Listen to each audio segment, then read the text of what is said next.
Hello, welcome back to Female Voices Life and Loss. I'm Teresa, I'm Lena. and we are continuing our series, The Hidden Layers of Grief No One Talks About. And today we're talking about something that many people feel, but almost no one says it out loud. Hmm. Wonder what that is. Yeah, I'm wondering. Feel, but don't say it out loud. Okay, let's see. So, have you ever felt relief after someone died Mm. and then felt ashamed immediately after that for the relief? If so, this episode is for you. Has it been a stretch of time when every phone call made your stomach drop, or you were bracing for bad news with phone calls, or even when nothing was happening, your body was staying on high alert? Have you experienced that, Elena? Ma'am, yes, I have three Yeah. stories. Uh, Anticipatory grief happens before someone dies, and I personally have experienced it, and obviously you have as well. Mhm. That's what caregivers feel when they're watching someone decline, when the diagnosis is terminal, when the hospital visits increase, when personalities change sometimes. You're grieving someone who's still alive. Yes, Many yes. times with that first diagnosis, grief begins. Mm. And it's such a confusing place to live, right? Because you're still showing up, still loving, still caring, but inside you're already mourning that person. So Mhm. I can see that space. I've been in a space like that with my cousin. My cousin passed away in 2020, I'm sorry, 2022 through diabetes. And but she had been fighting that malfunction, for lack of a better word, for at Mhm. least she was like 25. And so she ended up dying at 50.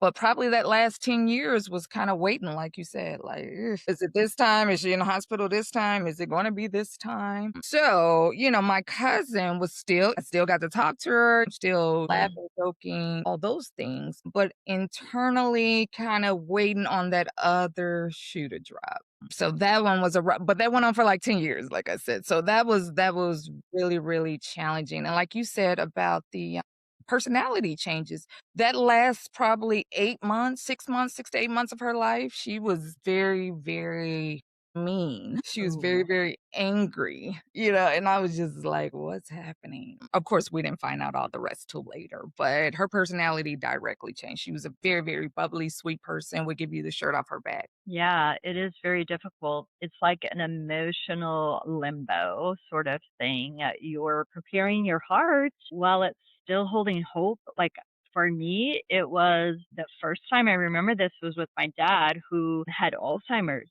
The personality changed, like everything changed. We really felt like we lost him. His mentally, we um, Mhm. lost him, but then we physically lost him later. That yeah, personality changed big time, got combative at times, and it really does take an incredible toll on your entire nervous system. You're really living in chronic stress. There's Uh, a lot of sleep disruption that happens. Your body is really bracing all the time mhm. for you're like constantly on alert Yeah. for it to happen. I mean, it's going to happen. Mhm. And then I experienced that again with my mom just a couple of years ago with Wow. being diagnosed with cancer. And at first we knew it was going to be a little while, but we had no idea how long. And the doctors always give you an idea. Yeah. And in our case, it was not as long as the doctors had anticipated. Mhm. So we knew, and we're very fortunate, I guess, in some Mhm. respects, that my sister is a doctor. And so Mhm. in both cases, she really alerted us, like, Um, when the bodies were both declining, that it was it was close. mhm. And so that was helpful. But you're still stressed on that high alert for sure. Yeah, so it's just so challenging to watch that decline too, like you're saying. Hmm. I just luckily you have your siblings, there's a lot of you guys. So, Yeah, you for guys are each able other. to support each other, but when I think of just like myself, for instance, if that were to happen to me, Gabe doesn't have any siblings. And so I'm always like, Lord, please let him marry well. Please let him pick a very good partner who can be there for him when that time comes. Cause we don't even think about those things, right? When we get married, we're all like, I'm in love, I love him, Right. I want to spend my life. But you think about the values and priorities. So when I think about caregivers who don't talk enough about how isolating it is, because I know from my mom, she took care of my grandma, and I call her Shorty because she was like 4'6". So she literally came to my shoulder. But hers, it was more just her memory towards the end. She would ask me the same 5 questions every 10 minutes. Jesus. But even though I knew it was coming, even when it happened, when for me, I Mhm. guess the realistic part is the funeral. And just to see Yeah. that casket there really opens it up for me. So I imagine caregivers hear a lot, and probably you and your siblings too. You carried that silent burden. You hear people say, "You're so strong. I Mhm. don't know how you do it. They're lucky to have you." Mhm. But they don't see the fatigue, the emotional depletion, the isolation, the mental load of constant vigilance. It's love, but it's also exhaustion. So, how many caregivers feel guilty for even just admitting that? That Mm. has to be hard. Yeah, it is really hard. And there's, especially with Alzheimer's, I know there's lots of books that are written for the caregivers because it is difficult for them. Yes. So the thing though is when somebody does finally pass, what happens really biologically, Mm. to Mhm. us? So that emergency, that being on high alert all the time ends, Does it really? it I it feel I like think it it takes a does. minute. It kinda is like, I think it's a short thing, like, Oh. it's like, "Okay, they're gone now," but then here it comes again. So the nervous system kind of exhales there, like, "Okay, now we're not on that roller coaster," Mhm. but I think another one starts for Yeah. sure shortly after that. So the exhale can feel like a relief, but it doesn't last long. Mhm. Mhm. Because now you're starting another, I'm gonna call it like another grief cycle sort of thing. It's one Mhm. grief kind of happening, and then now here's another grief cycle, just different because now they are physically gone. Yeah. Because their body, well, our bodies really have been holding their breath for months, sometimes years, like you talked about. Yeah. Mm. And so it's really an exhale, but then we're right in back in it again. So the relief, the guilt happens though when that moment of peace collides with love. The relief is not a lack of love. Yeah. You think, how could I feel calmer right now that now Mhm. they're, like people say, they're in a better place. There's peace, all Yeah. of that. But what kind of person does that? Or like me, like relief that my dad was finally gone. But relief does not cancel out that love for sure. It simply means the suffering for them has ended. That Mhm. high alert of when is that call coming? Um, Mhm. it, that part has ended. So I remember that for sure. That's very vivid in my mind. Mhm. I remember when it was over and I slept better, especially more so with my mom, but I didn't realize how long that I hadn't truly rested. Mm. And that moment, the next day, I did feel much calmer. But like you said, especially like you said earlier, at least I have all of these other siblings. But then Mhm. everything started, like the Yeah. making the plans and figuring all of that out. Mhm. Thankfully, with my mom, a lot of those arrangements had been made, Mhm. which was Exactly, and I'm you thinking know, about doing that for myself. I don't yeah. think we've given enough space, though, to those parents who are taking care of those special needs kids Mm, who are born with that kind of time limit already. Just thinking about one of Felicia, who was on our podcast, last year. She took care of her child, and had Yeah. all the monitors and all those things in the home, and she did that for, like, 6 years, I believe, or 8, Mm, some long time yeah. frame, and even though she knew even though it cognitively, but when her son passed away, the guilt, like, "I should have been there, I should have been awake, and I missed this or I Sure. missed that," and I could tell you just for me knowing her for such a short time, she's an amazing mother, so I don't believe that she Mm, vetoed anything for his safety. I believe it was his time, but that's still something I'm sure that weighs on her. Just, I could have done more. Sometimes you think that. and all of that that goes along with it. Yeah. Yeah, it's just and then for, like, when I think about, the relief that they passed away, and, so I think about my family, like, my son passed away, and then we're kinda like, "Okay, we're gonna deal with this," and 2 weeks later, somebody else died, and we're like, "What?" And I got it through a text Mhm, that roller message. coaster. I was Mhm. like, "Who di What do you mean?" You know? So it's just like, man, so we found out, I'm sure my family found themselves kinda on high alert, 'cause someone passed away, like, Yeah, every other month for, like, 2 sure, years. sure. Were any of those ones that you anticipated that they were gonna happen? Obviously not your son, but the Mhm. other ones that, you knew that they were coming. Not at all, none of them. Okay, You know okay. what I'm saying? All of Those were them were, definitely different like, then. just out of the blue, so I'm sorry, it's not anticipatory, That's okay. but yeah, just thinking of people who have those seasons, it's just like, "My goodness." Yeah. So when Yeah. you understand that it's love, so then the grief starts after the relief. But, the grief is the love. I have nowhere to put this love that I have for this person. Mhm. Mhm. So that feels super important to say out loud. Imma say that part because it's just really, really important because Mhm. people expect grief to look like uninterrupted devastation. What does that Mhm. look like? Like, what is uninterrupted devastation. But grief is layered, like you said. Close one cycle, now I'm starting a new one. And that Uh-huh. new one may be layered, complex, contradictory. You feel heartbroken and relieved.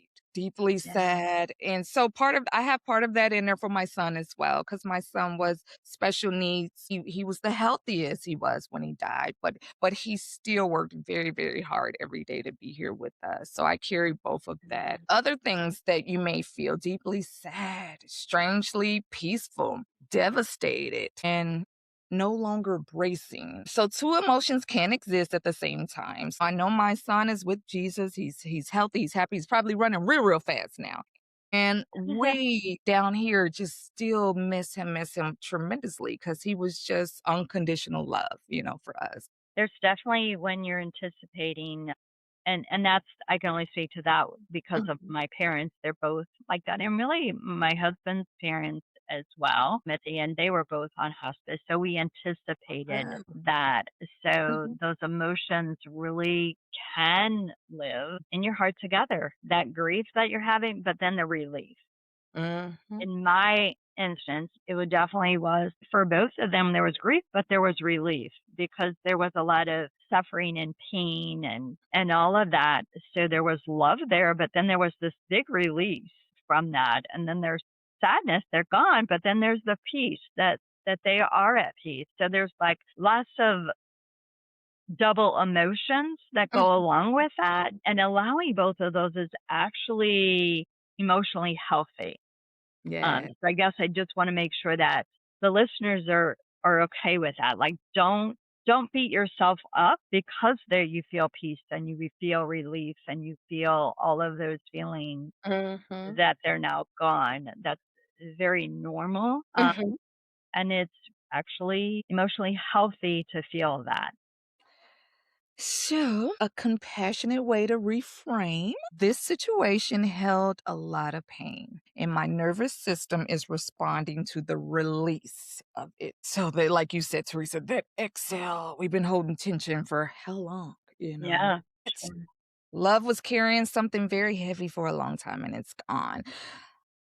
So, when you find yourself, and I'm going off a little bit off script here. Feeling both anticipatory grief and relief guilt. Nothing's wrong with you, like Teresa was saying earlier. This is natural. It's human. It carries, like you said, exhaustion, fear, love, compassion, all of that. You can hold both truths if you keep that with you. Hold both truths. Well, and it like you said, it's just very human to do that, Mhm. and give yourself compassion, like I said earlier, just give yourself compassion. So Right. any other thoughts on that, anticipatory grief or any other times that you've experienced that? Like I said, I've experienced that with my most recent losses with parents and mother and father-in-law. Yeah, and so with my cousin, I say the ancestors talk to me, discernment or whatever. But I saw her. I was doing her makeup, because she had a Mhm. lot of skin issues just with her condition. And I saw her in a casket as I was putting her makeup on. And I was like, now mind you, this was like February, March. She passed away in August or something like that. So it wasn't immediate, but that was a little hard. I didn't tell her. I didn't tell anybody because I didn't want anybody to think I was weird, but I saw it. So that one was hard because I love my cousin. She was like my big sister. Other anticipatory, like my husband, his mother passed away a month after our son passed away. So we had 3 Mhm. funerals in 2 months. But that was anticipatory. Like he knew it was Okay. coming because she couldn't remember the grandkids anymore. Just gradually, like, when they went to visit her, she just didn't remember anybody anymore. She had stopped Mhm. talking for a while, maybe for weeks. She just didn't even talk Mhm. anymore, and she Mhm. just kinda, like, looked through you, for kinda lack of a Mhm. but him and his brother, I think his brother took it the hardest. My husband and I were kinda like, she's been dealing with some challenges for a long time because she missed her husband. She grieved him for a really long time, like, she was ready. Mhm. But at the funeral, the release happens where everybody's just, Mhm. everybody tears are coming, but they're happy and sad. We miss her. I miss her because she was so tickled that she could pronounce my name. She was so tickled. She's like, "Lowena." And then Aw. she told me she's so sweet to me, though. She says, "Wena, is Josh a good husband?" And I Mm. just thought that was the sweetest thing that mother can ask. And I said, "Yes, ma'am. He provides for us wonderfully." And she's like, "I'm glad." And then she said, "You know Mm. what, Ona? You're my favorite daughter-in-law." Like, I'm your only daughter-in-law, but I'll take it. But she was always, always very, very sweet to me. When she saw that Joshie, oh my God, is like kindred hearts. Even though he never saw her before, he only saw her a handful of times, but it was pure love when they got together. And it was just so beautiful to just have those memories. So I'm glad that she was able to have that. And I was able to witness it too. But Yeah. that's probably the last one I can remember, anticipatory. Yeah. Yeah, and I think sometimes when I work with clients that are grieving, have found that when there are those long illnesses, sometimes people feel like they get to really work through anything that they had never talked about, kind of resolve anything that there might have been tension or guilt or anything with. Really?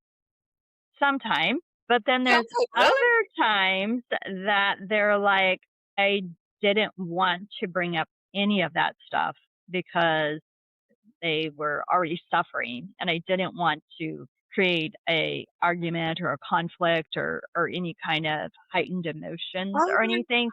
So I've experienced kind of both on that. So beautiful for it's me. very interesting that Mhm. sometimes people will talk about it so that everything is out in the open, it's resolved, but others, they just hold it in. Yeah, So what came to you for that? Yeah. my sister cousin Vonda, who passed away, the day she had surgery that day, and Mhm. so me and her hadn't talked for like 3 months. There was some just she wasn't in a good place. I'll just say that. She just Mhm. wasn't in a good place, and I was just Yeah. like, I am going to protect myself and let you do you. But so my cousins, of course, kept me updated when she went to hospital, and they were telling me Mhm. when she was going into hospital that she needed to have 2 surgeries. And I was like, she's not gonna make it, through 2 surgeries. But she Yeah. got through the first one, and then the second one, I think that's when her blood pressure. But that day, what you reminded me of is she was talking to all my other cousins, and they had came to hospital or whatever, and she says, "Well, Wayna's not here."